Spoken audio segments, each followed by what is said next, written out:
రామాయణ ఉత్తరకాండ. ఇక్కడ ఉత్తరకాండ మధ్యలో అధిక పాఠాలుగా 2 సర్గాలన్నవి 2 చాప్టర్స్ అన్నవి చెప్పబడి ఉన్నాయి.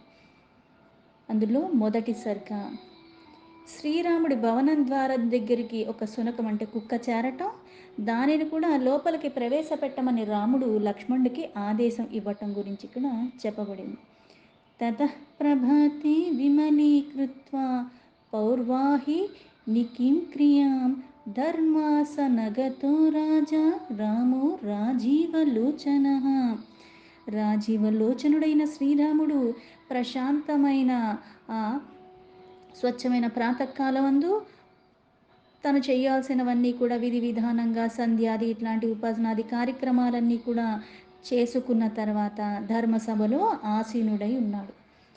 రాజధర్మాన్ అవిక్షన్ వై బ్రాహ్మణ్యేహ నైగమ్యేహ సహ పురోదస వశిష్ఠేన ఋషీనా కశ్యపేన చ.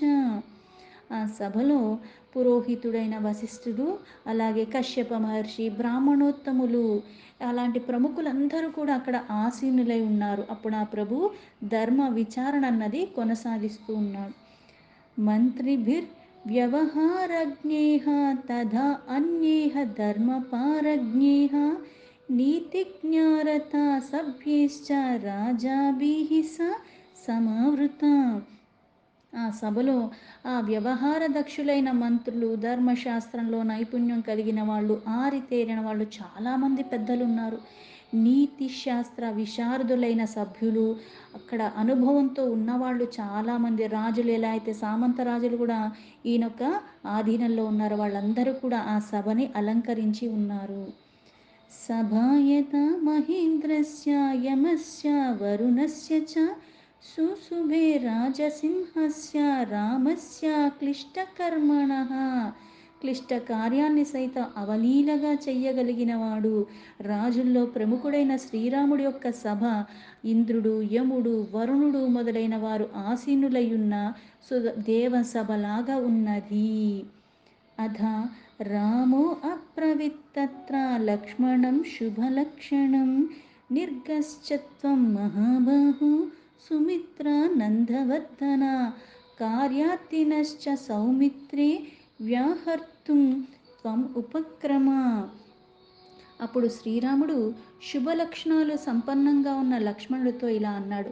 మహాబాహు, సుమిత్ర నందవర్ధన, ఓ సౌమిత్రి, నువ్వు ముఖద్వారం దగ్గరికి వెళ్ళి కార్యార్థులై ఎవరైతే వచ్చారో, అంటే ఏదన్నా కావాలన్న కోరికతో నా వల్ల ఏదన్నా నాతో చర్చించాలని, నాకు చెప్పాలని ఎవరైతే వచ్చారో వాళ్ళని విచారణ చెయ్యిస్తూ వాళ్ళు విచారణ చెయ్యి. అంటే ఎవ్వరూ కూడా రాజు మీద ఆధారపడి వచ్చి ఆయన్ని కలవకుండా, ఆయనకి చెప్పకుండా, వాళ్ళని లోపలికి రాకుండా వాళ్ళు మళ్ళీ బాధతో తిరిగి వెళ్ళిపోకూడదు. అందుకని అక్కడ వెళ్ళి చూడు అన్నాడు.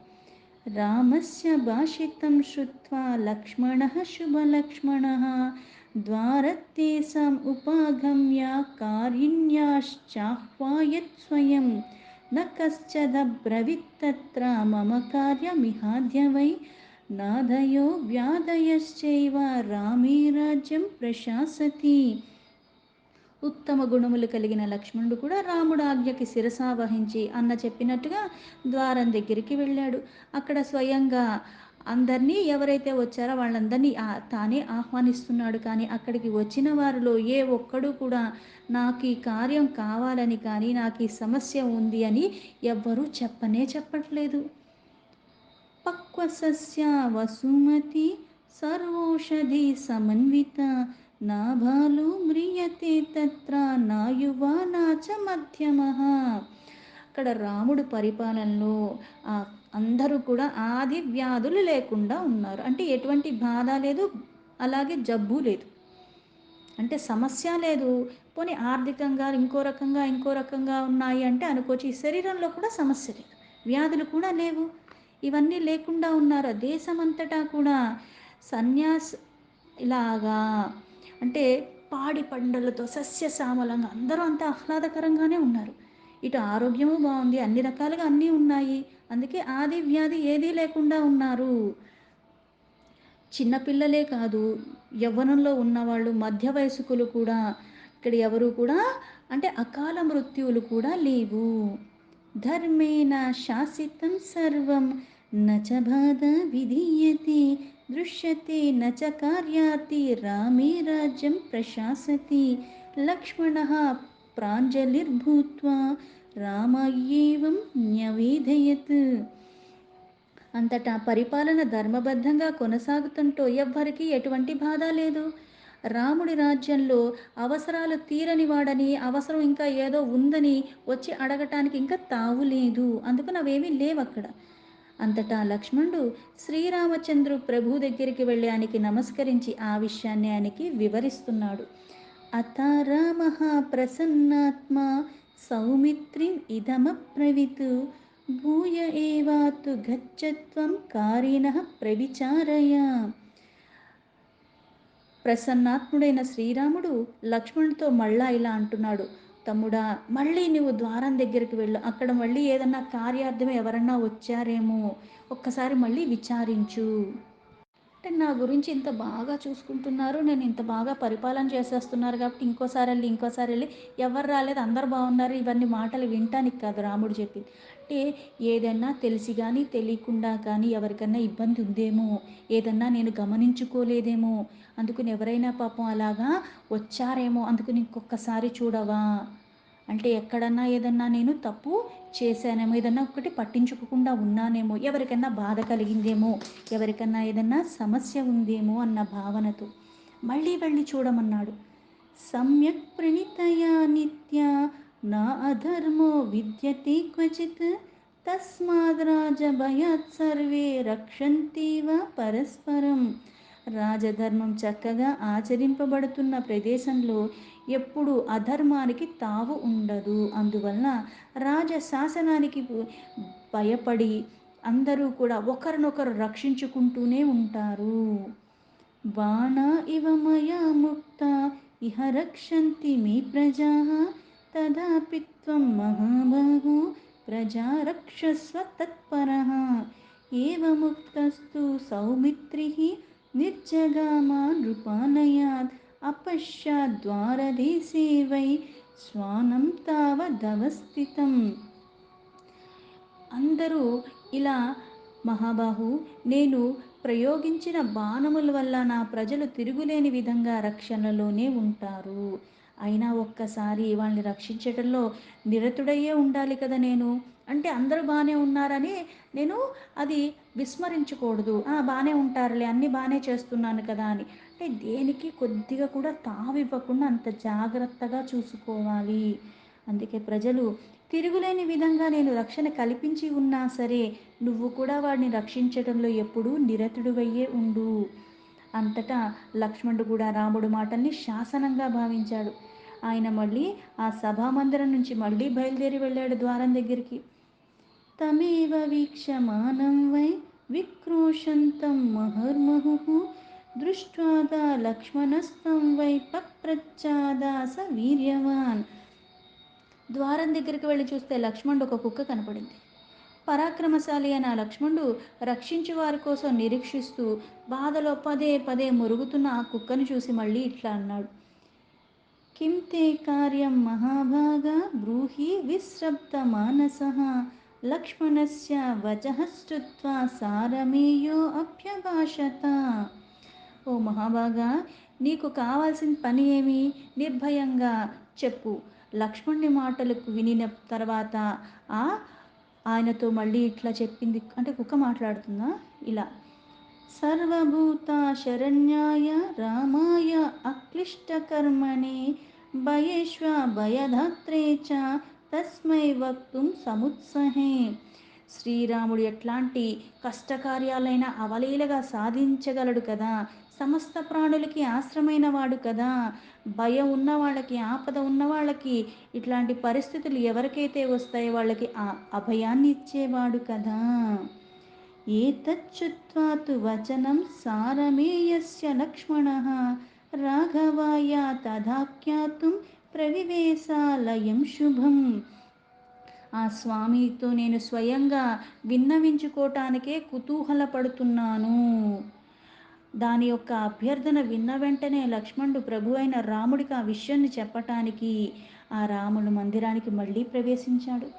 నివేద్య రామస్య పునః నిర్జగామ నృపానయాత్ వక్తవ్యం యది తే కించిత్ తత్వం బ్రూహి నృపాయ వై లక్ష్మణస్య వచః శ్రుత్వా సారమేయో అభ్యభాషత. మందిరంలో ప్రవేశించి ఆ విషయాన్ని పూర్తిగా రాముడికి నివేదించి లక్ష్మణుడు ఆ భవనం నుంచి మళ్ళీ నీవు విన్నవించుకోవాల్సింది ఏదన్నా ఉంటే ఆ ప్రభువుకే చెప్పుకో అని ఆ సారమేమేదో చెప్పు. లక్ష్మణుడి మాటలు విన్న తర్వాత ఆ శునకము మళ్ళీ స్వామితో ఇలా మాట్లాడుతుంది. దేవాగారే నృపాగారే ధ్వజవేష్మస్తు వైతదా వహ్నిః శతక్రతుశ్చైవ సూర్యో వాయుశ్చ తిష్టతి. దేవ మందిరాలందు, రాజభవనాలందు, బ్రాహ్మణుల గృహాలందు అగ్ని, ఇంద్రుడు, సూర్యుడు, వాయువు మొదలైన దేవతలు ఉంటారు. శ్రీరాముడు ధర్మస్వరూపుడు. అధమజాతికి చెందిన ప్రాణులు అందు కూడా ప్రవేశించటానికి అర్హత లేదు అన్నాడు. నా అత్ర యోగ్యస్తు సౌమిత్రే యోనినాం అధమా వయం ప్రవేష్టుం నాత్ర శక్యామో ధర్మో విగ్రహవాన్ నృపః సత్యవాదీ రణపటుః సర్వభూతహితే రతః షడ్గుణ్యస్య పదం వేత్తి నీతికర్త స రాఘవః. అందువలన మేము ప్రవేశించలేకున్నాము. ఆ రఘురాముడు సత్యవచనుడు, రణవిద్య కుశలత కలిగి ఉన్నవాడు, సకల ప్రాణులకి హితన్నే పాటుపడుతున్నాడు కదా. సంధి, విగ్రహ, యాన, ఆసన, ద్వేదిభావ, సమాశ్రయములు ఇట్లాంటివన్నిటిని ఆరింటిని ప్రయోగించుటలో కూడా సమర్థుడు కదా. నీతి మార్గంలో వెలుగు దివ్వ అంటే నీతి మార్గం అందరికీ తెలుసు, కానీ ఆచరణలో ఎవరు పెడతారు? కొందరే పెడతారు.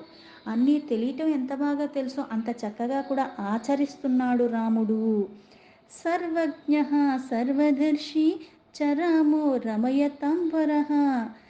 ఆ ప్రభు సర్వజ్ఞుడు, సర్వం తెలిసినవాడు. భూత భవిష్యత్తులను అంటే జరిగింది, జరగబోయేది కొన్ని కొన్ని ఎలా ఉంటాయంటే జ్ఞాని అని ఎందుకు అంటాం? ఇప్పుడు ఏదన్నా వచ్చిందంటే ఇది చేస్తే దీనివల్ల ఏం జరుగుతుంది పరిణామం అనేది మనకి తెలియదు చాలామందికి. కానీ అవన్నీ చక్కగా తెలిసిన వాళ్ళు, అంటే ఇది జరిగిందంటే దీనికి ముందు ఏదో జరిగింది కాబట్టి ఈ సమస్య ఇలా వచ్చింది, ఇది మళ్ళీ ఈ రకంగా చేస్తే దీని తర్వాత ఇది అవుతుందని కూడా. అందుకే భూత భవిష్యత్తులు దర్శింపగలవాడు, లోకములో ఆనందింప చేయటంలో కూడా మేటైనవాడు. అంటే సరైన దానికి సరైన రీతిగానే దాన్ని పరిష్కరించగలిగినవాడు, అందుకే ఆనందాన్ని పంచగలిగినవాడు, అందుకే మేటైనవాడు. సాసోమః సచా మృత్యుశ్చ సాయమో ధనధస్తదా వహ్నిః శతక్రతుశ్చైవ సూర్యో వై వరుణస్తథా తస్య త్వం బ్రూహి సౌమిత్రీ ప్రజాపాలః స రాఘవః అనాజ్ఞప్తస్తు సౌమిత్రీ ప్రవేష్టుం నిశ్చయామ్యహం. అతడు చంద్రుడు, మృత్యువు, మృత్యుంజయుడు, యముడు, కుబేరుడు, అగ్ని ఎలా అయితే దిక్పాలకులు, ఇంద్రుడు, సూర్యుడు, అలాగే వరుణుడు.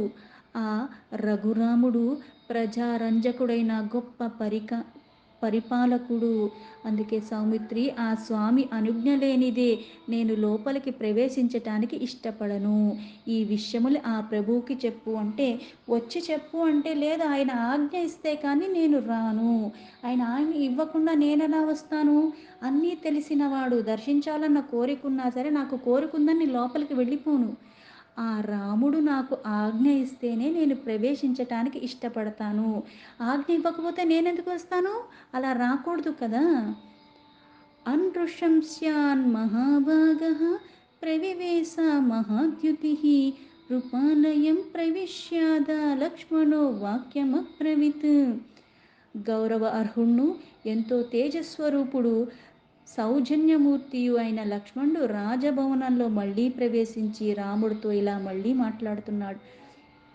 శ్రూయతాం మమ విజ్ఞాప్యం కౌసల్య నందవర్ధన యన్మయోక్తం మహాబాహో తవ శాసనజం విభో శ్వావైతే తిష్టతే ద్వారే కార్యార్థి సముపాగతః.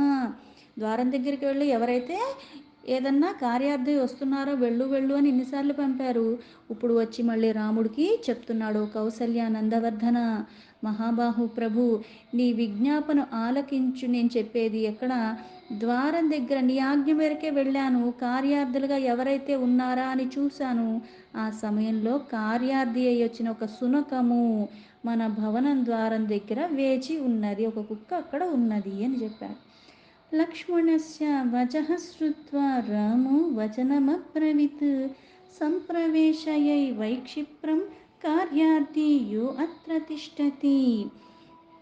లక్ష్మణుడు అలా చెప్పగానే అది విన్న రాముడు, లక్ష్మణ, కార్యార్థి ఎవరొచ్చినా సరే వెంటనే లోపలికి తీసుకురమ్మని చెప్పాను కదా, తీసుకొచ్చే అన్నాడు. అంటే ఇంత సభలో ఎలా అయితే ఇంద్రుడొక్క సభ ఉందో దానితో తలుతూగేలాగా ఇంతమంది ఉన్న ఈ సభలో తీసుకురావాలంటే రాముడిలో గుణాలు ఇంతకు ముందు చెప్పినట్టుగా ఏవైతే సకల చరాచర జీవరాశులందరినీ కూడా ఒకే సమభావంతో ఉన్నవాడా లేనివాడా ఎట్లా ఉన్నాడు ఏంటి ఈ జీవి ఆ జీవి అని కాకుండా సమభావంతో చూడగలిగిన వాడు, సత్యానికి ధర్మానికి అంతలాగా ప్రతీకగా మనం ఎందుకు అనుకుంటున్నాం, ఇట్లాంటివన్నీ ఉన్నాయి కాబట్టి. అందుకే కార్యార్థి వచ్చింది ఏదైనా పర్వాలేదు వెంటనే తీసుకురా అని చెప్పాడు. దీంతో వాల్మీకి మహర్షి విరచితమైన ఆది కావ్యమైన శ్రీమద్ రామాయణంలో ఉత్తరకాండలో అధిక పాఠంలో మొదటి సర్గ సంపూర్ణం.